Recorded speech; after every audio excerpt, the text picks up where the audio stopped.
Gracias, José Luis Mendoza. Gracias a los amables compañeros aquí presentes, a los amables oyentes de esta Z101, el gobierno de la tarde. De acuerdo con un cable de la agencia EFE, el Vaticano, o el Papa Francisco, mejor dicho, emitió un documento papal denominado Vosotros sois la luz del mundo. Este documento papal se refiere a el tema de los abusos sexuales y tiene tres aspectos fundamentales. Uno de ellos es que este documento le está ordenando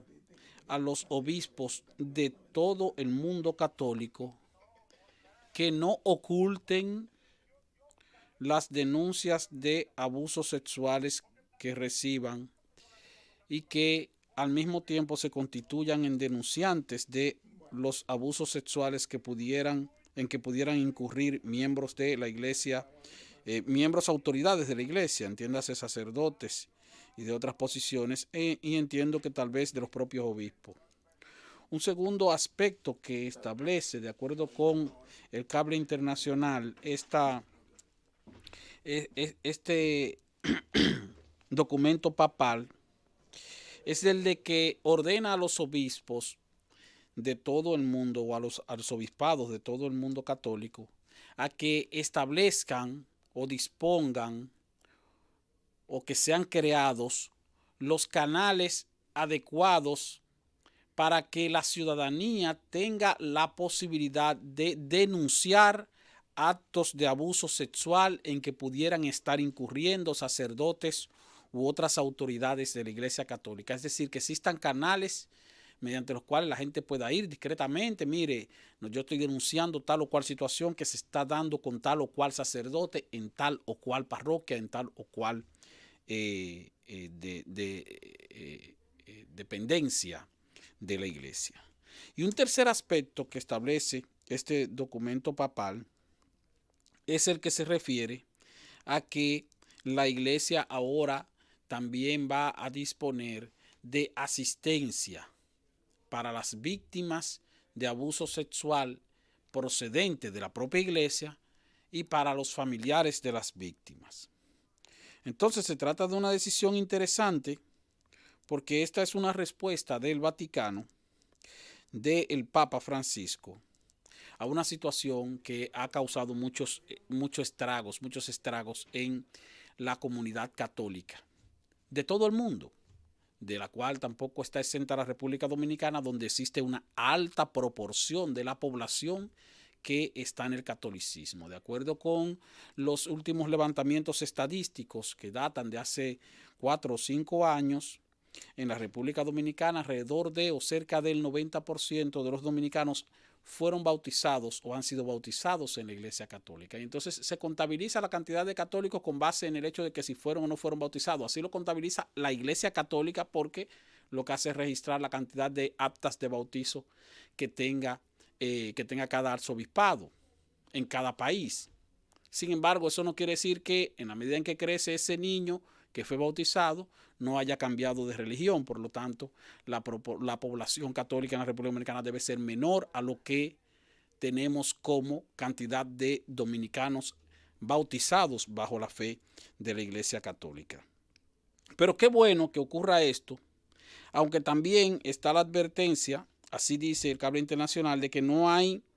delitos nuevos ni tampoco hay sanciones nuevas, que simplemente lo que se están es creando nuevos mecanismos para, primero, para no ocultar las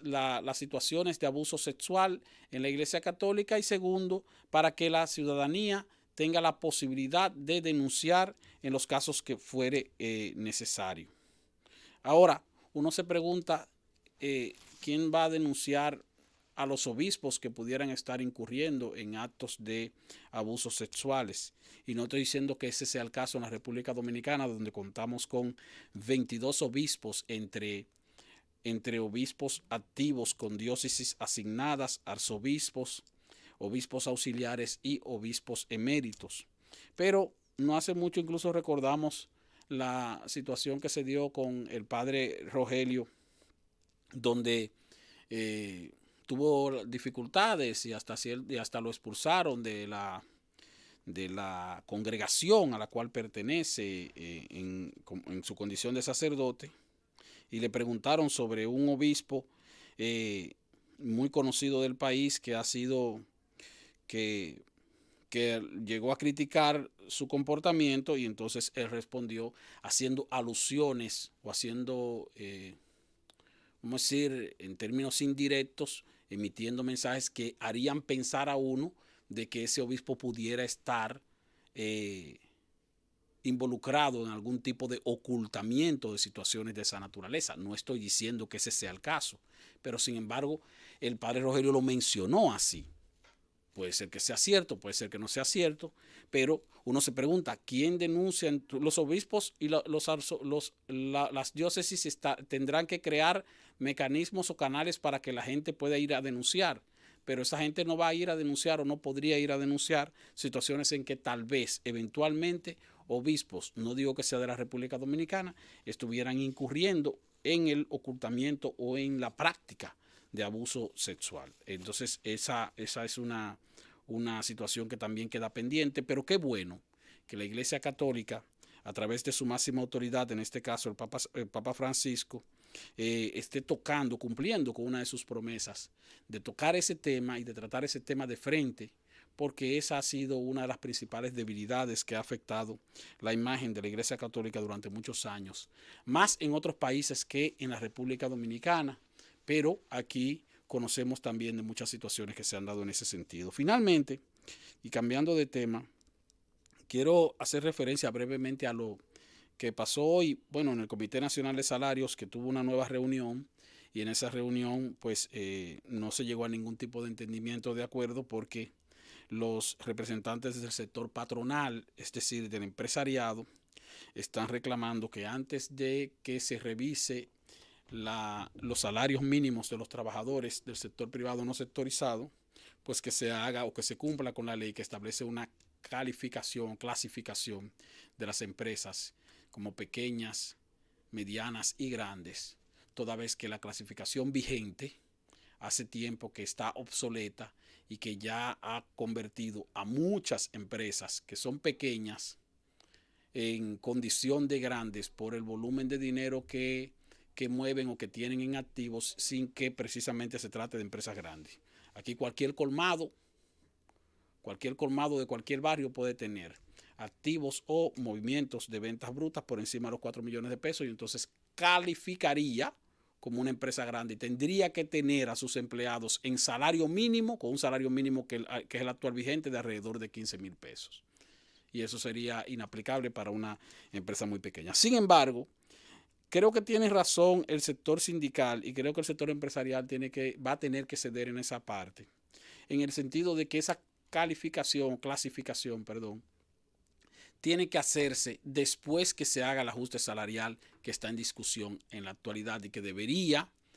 comenzar a aplicarse a partir de mediados de este año, es decir, a partir del próximo mes de junio, tomando en cuenta que en junio se cumplen los 2 años que establece la ley como mínimos, como tiempo mínimo para convocar o para modificar o revisar los salarios mínimos de los empleados del sector privado. Y digo esto porque plantearse ahora en esta coyuntura y con tan poco tiempo un proceso de revisión y clasificación de empresas por tamaño y por cantidad de activos y por volúmenes de ventas, sería muy tedioso, y por supuesto es una estrategia de alargamiento de las discusiones de parte del sector empresarial. Lo que sí debería hacer el sector empresarial es no dormirse, porque eso es lo que ocurre constantemente. La revisión salarial se hace cada 2 años, se habla siempre de la clasificación empresarial, se hace el ajuste, se llega a un acuerdo, y durante esos 2 años nadie vuelve a mencionar el tema. Entonces lo que debe hacer el sector empresarial es proponer que se revisen los salarios mínimos en este momento, llegar a algún acuerdo sobre qué porcentaje se aumentarían esos salarios, y que se establezca un plazo calendario para la clasificación de las empresas a partir de cuando se aplique el aumento salarial o el nuevo ajuste salarial, y que en un proceso de tiempo que no pase, qué sé yo, de 3 meses, de 4 meses, el tiempo que sea necesario, que entonces se llegue a un acuerdo definitivo sobre la clasificación de las empresas. Y entonces ya el próximo año y medio más adelante tendríamos empresas clasificadas, llegaríamos a los próximos 2 años para revisar nuevamente los salarios con empresas debidamente clasificadas, lo cual permitiría incluso una ventaja para el sector empresarial, porque al estar ya clasificadas las empresas y estar establecidos los salarios mínimos, es posible que cuando se vayan a hacer los ajustes correspondientes, tomando en cuenta el tamaño de cada empresa ya clasificada, entonces no sea ni siquiera necesario hacer ajustes salariales, porque ya estarían tal vez la mayoría de los empleados de la mayoría de empresas pequeñas y medianas dentro del rango de salario mínimo que establece la clasificación que vaya a aprobarse. Ahora, ese proceso no puede darse en estas circunstancias y el sector empresarial lo sabe. Y lo sabe también el sector gubernamental, que es la tercera pata y la más importante de las tres que componen la mesa tripartita del Comité Nacional de Salarios. Por lo tanto, bajo estas circunstancias, el voto del Estado o del gobierno debería sumarse al voto de la clase sindical o de los representantes de los trabajadores para que se disponga el ajuste salarial primero y la reclasificación de las empresas a partir de ese ajuste, pero con un calendario de tiempo y plazos previamente establecidos a los fines de que antes de que concluya este año ya se haya logrado esa clasificación empresarial.